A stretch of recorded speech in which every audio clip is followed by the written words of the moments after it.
لا لا لا والله خلصت الشغل. لا لا ماشي السلام. أخيرا. ازيك عارف؟ عبد الله. أنت بتعمل إيه هنا يا عبد الله؟ عبد الله اطلع لفوق يا عبد الله. انت مش كنت بتجيب لي تجميعات ب 50 و70 و90 الف جنيه؟ دلوقتي جه دوري هجيب لك تجميعه ب 160 الف جنيه. الكارت بتاعها هيكون ار تي اكس 4070 تي اي سوبر. ازيكم عاملين ايه؟ النهارده احنا معانا صديقنا جوني ديب قرر ان هو هيعمل تجميعه، فاول لما قرر ان هو يعمل تجميعه عمل ايه؟ ايه؟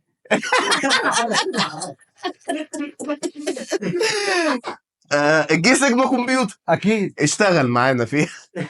مصطفى شغال معانا في الشركه، والنهارده احنا هنعمل له التجميعه بتاعته. ازيك يا مصطفى؟ ازيك يا انا احمد عارف، وانا مصطفى. ودي سيجما كمبيوتر. اعمل لايك وسبسكرايب، يلا بينا نبدا الفيديو. طيب يا مصطفى، انت ليه جايب تجميع؟ والله انا بحب الجيمنج، فانا واحد بيحب بابجي، بحب كول اوف ديوتي، بحب وور زون. هتعرق؟ هعرف هتلعب معانا؟ العب معاك. انت بدات الكول اوف ديوتي ولا لسه هتبداها؟ لا لسه هبدا. طب انت هتحس الاداء جامد جدا علشان انت معاك كارت شاشه 4070 تي اي سوبر روج ستريكس. مصطفى هو اللي مختار القطع بتاعت الكمبيوتر كلها، فقول لنا انت ليه اخترت الكارت ده؟ اولا انا اخترت الكارت ده ان هو اداؤه جامد جدا في الالعاب، كل حاجه تقريبا، حتى لو انا همنتج او اعمل حاجه تقيله على الجهاز مظبوط. هو الكارت هيسد معايا في اي حاجه انا هحتاجها. وغير كده بقى ان انا حابب استريم معاك عادي. يا نهار ابيض، والله العظيم تنورت. انت عارف بقى ان الكارت ده فيه ميزات كتيره جدا، او اي كارت من انفيديا ار تي اكس 40 تحديدا هتاخد الدي ال اس اس 3، هتاخد انفيديا ريفلكس علشان تديك اقل انبوت لاج موجود وانت بتلعب معانا كول اوف ديوتي، لان الفرق في الموضوع ده بيكون جامد جدا. اكيد. والميزات بتاعت الكارت ده ال 4070 تي اي سوبر حرفيا ما نقدرش نغطيها في الكام دقيقه اللي احنا هنتكلمهم في اول الفيديو، بس باختصار شديد الكارت ده هيكون جامد جدا جدا جدا لحد دقه عرض 2K، لان ده 16 جيجا جي دي دي ار 6 اكس، ولو انت هتستريم عليه فانت هتستفاد بخصائص انفيديا ستوديو اللي هتديك تحسين في صوت الميكروفون وتحسين في الكاميرا لو انت هتستخدم ويب كام. وكده كده دي ال اس اس 3 ار تي اكس انفيديا فريم جنريشن، كل حاجه هتبقى تمام معاك، مش عايزين اكتر من كده. والنسخه دي اللي هي الاو 3 اديشن 16 جيجا جي دي دي ار 6 اكس. ماشي، كفايه كلام كده على الكارت.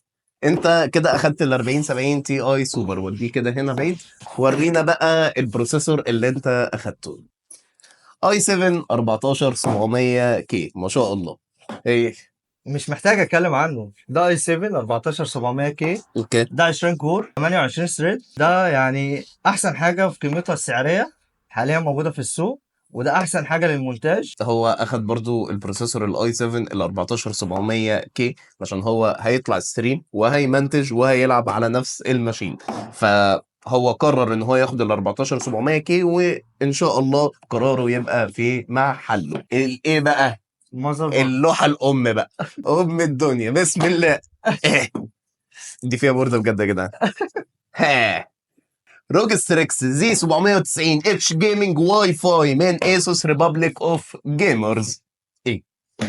انت شكلك فان بوي فان بوي. اكيد والله اسوس. لو انتوا اكيد. تتفرجوا على الفيديو ده، والله يا جدعان الفيديو ده مش مدفوع له جنيه من اسوس. والله والله والله كمان مره مصطفى اللي شارك القطعه دي بحر ماله.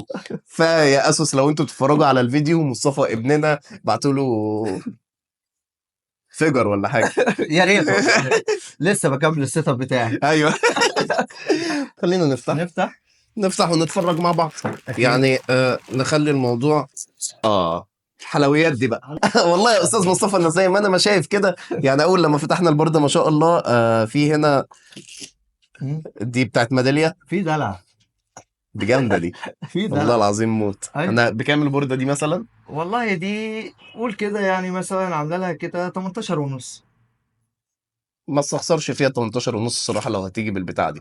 1 2 3 4 4 اماكن للرامات، دي دي ار 5 البورده. اكيد. شايف انا بقى هيت سينك هنا ما شاء الله عملاق على الام دوت 2، وشايف ان هي 1 2 3 4 اماكن للام دوت 2. كارت الصوت بتاعها برضه احترافي، وفي هنا الزرار على طول علشان تفك البي سي اي اي، علشان ايه؟ مش هتعرف تفكه من هنا. اكيد طبعا. ده كلام جميل. اكيد. ده كلام جميل. انا لو هدفع 18000 جنيه في بورده زي دي، انا لازم اشوف هل فيها هيدر للادريسبل ار جي بي ولا لا. ادي واحد، ادي اتنين، ادي 3 فيها 3 اماكن للادريسبل ار جي بي، وكده كده زي ما انت شايف قدامي يعني الهيت سينك ما شاء الله.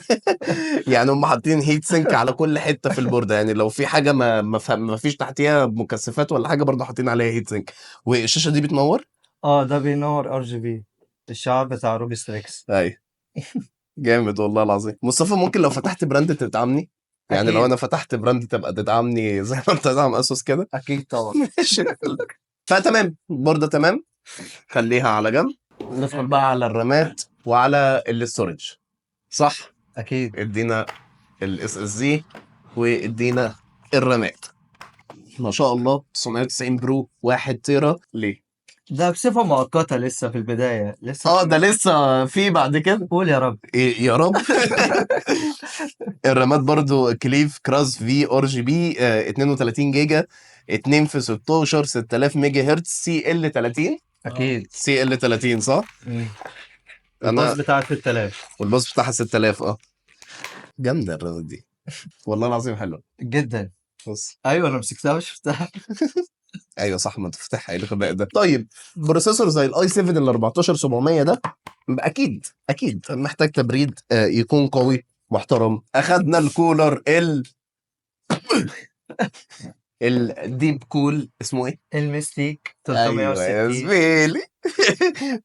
ده كولر 360 3 مراوح. طبعا هو ما فيهوش اي ار جي بي زي ما انا ما شايف كده، بس في مونيتور هنا بتعرض عليه على حاجه، بس ما اعتقدش ان انت تعرف تكستمايز فيها. لا تحط كاستمايز. صور. لا عادي، بيتحط عليها جفتات وبتحط عليها صور وبتحط عليها فيديوهات. بجد والله؟ والله. انا كنت فاكرها بس مونيتور. لا. الجيل الخامس ليكويد كولينج ويز ال سي دي سكرين من ديب كول. التالي باور سبلاي بقى. ما تقولش. ايوه. لا. ايسوس. ايه طب ده؟ طف جيت. معلش. معلش. فين الايسوس رد؟ معلش الميزانية كانت باظت خالص مني خالص. خلاص كده. أيوة. كانت خلاص.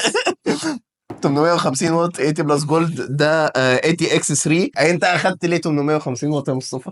اكيد خدت 850 واط. اكيد. انا اكيد الكارت عندي مش أكيد. محتاج. مش نيش. طيب اكيد. الكارت عندي مش محتاج اكيد. اكتر من 750 واط. بس أكيد. انا قلت خليني في لا السيف. الكارت بالتجميع كلها مش الكارت اكيد. لوحده. ايوه اكيد. بالبروسيسور. اكيد. كمل. ورجعنا لكم من جديد بعد الفاصل. لو انت لسه بتتفرج على الفيديو ده لحد دلوقتي اعمل لايك واعمل سبسكرايب علشان نوصل لحد، هتدخل معايا كده نقول 50,000 سبسكرايبر. يلا علشان نوصل لحد 50,000 سبسكرايبر. مجنون. والله انا حطها من اولها لاخرها، اللي هو من ساعه لما بقول لها تدخل معايا.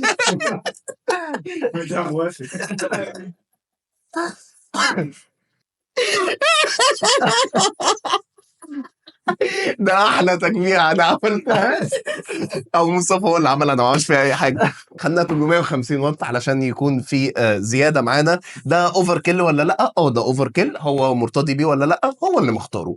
فده تمام. عايز 750 واط هيقضي الغرض، بس مش مشكلتنا. خلينا ندخل على الكيسه، بس قبل الكيسه هندخل على الفانات. ادي كده، ادي التاني لي يوني فان. ده عبارة عن 3 فانات بيجوا مع بعض، بيتوصلوا كده ماجنتيك ببعض، بيطلع منهم كابل واحد، والثلاثة التانيين برضو نفس الموضوع. والكيسة بقى بتاعتهم اللي انتوا شايفينها قدامكم دلوقتي هي الاو 11 دايناميك ايفو ار جي بي. الكيسة دي جامدة جدا. ليه بقى؟ ليه اخترنا الكيسة والفانات بتاعت ليان ليه؟ غير اللي انت عاشق لليان ليه؟ علشان اسمه ما تزعلش. لا مش عشان اسوس ما تزعلش، هو ده احسن شكل انا شايفه ان التجميعه دي هتطلع بيه. الصراحه يعني ما شاء الله. احنا كده اخترنا القطع. شكرا يا مصطفى. حبيبي. هنسيب بقى ايه؟ هنسيب يا اخي بقى نسينا بقى. نسينا حاجه مهمه. نسينا اهم حاجه. ايوه. البراكت اللي انت شايفه. لا استنى اقلد لكم عمر دايزر. المنتج اللي معايا ده حرفيا ممكن ينقذك من الموت. انت لو شفته كده هتلاقيه سكينة او حاجة، بس هو مش سكينة، هو براكت للبروسيسور. فلو انت معاك اي 7 او اي 9 يبقى اشتري البتاع دوت، وهتقلل درجات الحرارة بتاعتك بشكل جامد جدا. ليه بقى؟ علشان في مشاكل في تصنيع البروسيسورات الجديده يا صديقي. الجيل ال 12 وال 13 وال 14 لما بتيجي تحطهم في البراكت وتقفل عليه البروسيسور بيبقى عامل كده، فاحنا بنفك البراكت وبنحط البراكت ده فالبروسيسور بيبقى عامل كده. وبس كده، خلاص كده خلصنا كلام مع مصطفى. شكرا يا درش. احنا هنبدا نجمع لك التجميعه، بس مش اي حد اللي هيجمعها لك، راجل ايده تتلف في حرير، راجل يمسك التجميعه لو 30 60 تبقى 40 انت هتقول لي 90. عليه. ده راجل ولا اي راجل. معانا ومعاكم عبد الله اشرف.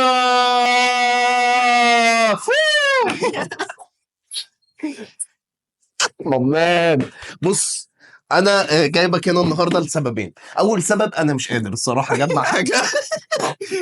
الغي الكلام اللي فات. بالظبط. تاني سبب هو اللي انا عايز انا اللي امسك الكاميرا والتجميعه بتتجمع. فاحنا دلوقتي هنروح لعبد الله اشرف، ملك التجميعات، ملك الهاردوير، ملك ملوك سيجما كمبيوتر، الراجل ذو اليد الخفيه. الاول متحمس جدا. متحمس جدا. طيب زي ما انتم ما شايفين باشمهندس عبد الله ركب الفانات في الكيسه وهيبدا يجمع. تقدر تقول لنا هتبدا تجمع ازاي بالظبط؟ بص فين البوردة؟ هات البوردة. يا سلام.